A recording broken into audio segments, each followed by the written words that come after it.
Bisakah pastor dan pendeta merayakan perayaan Ekaristi bersama di dalam gereja Katolik? Sebuah pertanyaan, dan saya menemukan jawabannya di kitab hukum kanonik. Saya pikir ini bisa menjadi jawaban yang sah, yang bisa kita pakai. Mengapa akhirnya ada pastor yang dicopot? Karena merayakan Ekaristi bersama dengan pendeta, pemimpin agama Protestan dalam satu perayaan. Videonya saya lihat ada di channelnya Romo Alphonse Kolo, tetapi saya mau mengetengahkan file ini. Para sahabat, saya masih ingatkan jangan lupa mengunjungi channel Menorsum. Di sana ada refleksi-refleksi ringkas yang semoga berguna untuk kita. Di peristiwa itu dikatakan ya, berkonselebrasi, cum bersama, celebrare merayakan, celebrans yang merayakan, konselebrasi proses merayakan secara bersamaan. Itu dikatakan tentang konselebrasi dalam perayaan Ekaristi. Dikatakan di sini, dalam perayaan Ekaristi, kanon 907, diakon dan awam tidak boleh mengucapkan doa-doa, khususnya doa Ekaristi. Diakon pun tidak bisa, apalagi awam, atau melakukan tugas-tugas yang khas bagi imam yang merayakan Ekaristi. Dua syukur agung itu khas diduakan oleh imam. Kecuali pada bagian-bagian tertentu, ada yang bertanya jawab, boleh dikatakan ditanggapi oleh umat ketika misalnya dikatakan, marilah merayakan misteri iman kita. Itu ada jawaban dari umat, dan selebihnya itu diucapkan oleh pastor yang memimpin perayaan Ekaristi yang sah pada hari itu.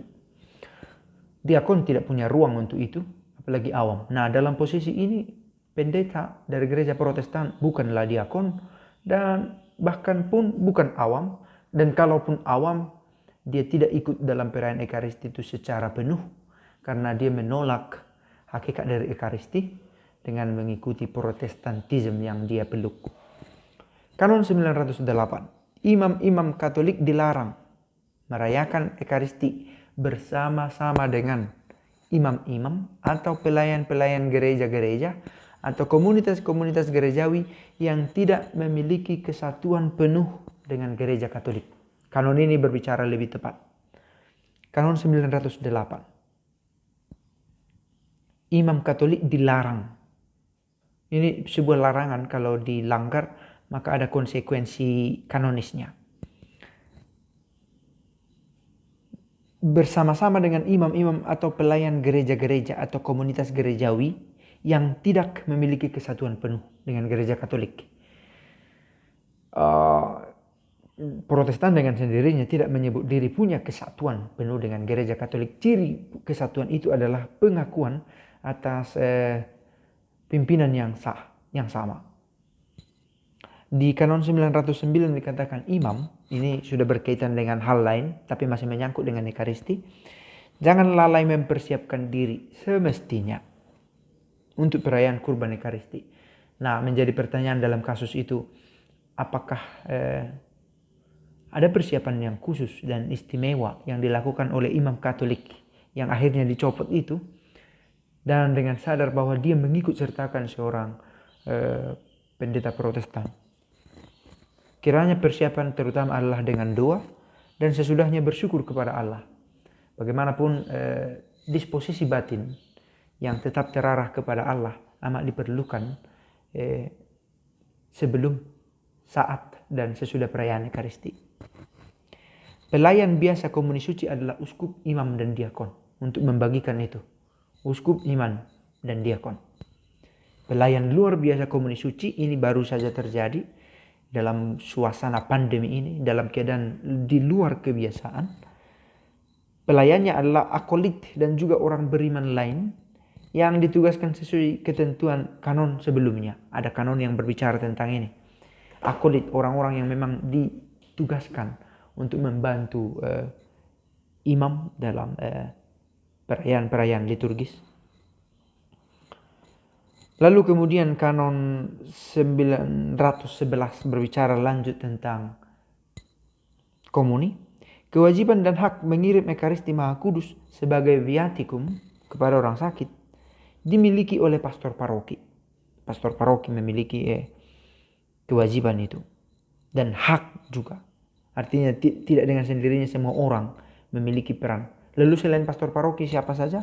Vikaris parokial, pastor rekan, pastor pembantu, pastor lain yang ada di paroki itu.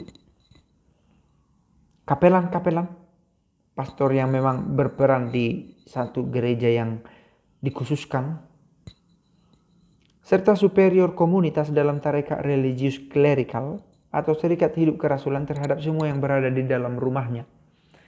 Bisa juga seorang pemimpin biara suster misalnya untuk orang-orang yang ada di komunitasnya.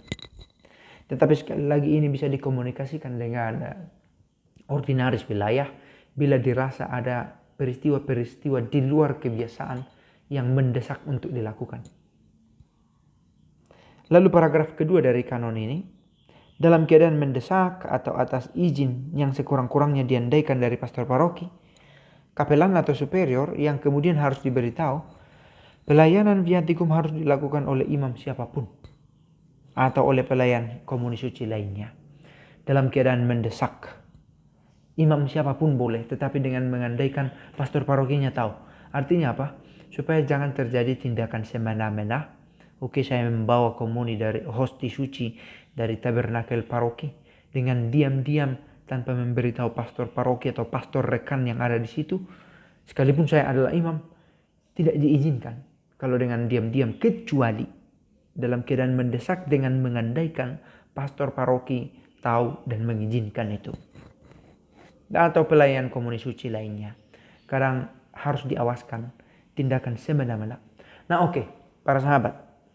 Mungkin ada yang berkata, kita kan sedang beroikumene. Kiranya ini kita buat demi persatuan Kristus. Bukan di situ tempatnya. Pertama-tama untuk persatuan Kristus adalah kita berada di satu atap yang sama. Bukan persatuan seremonial. Oke, bahwa Ekaristi suci adalah liturgi yang kudus. Dan supaya ada pintu masuk ke sana, jadilah menjadi bagian dari gereja Katolik. Supaya perayaan itu sah. Dan bisa dilakukan secara bersama-sama. Itu pun jabatan imamat dalam yang termasuk dalam hierarki sudah diterima sebelumnya. Supaya perayaan bersama itu dipandang valid dan licit, sah, layak, dan pantas.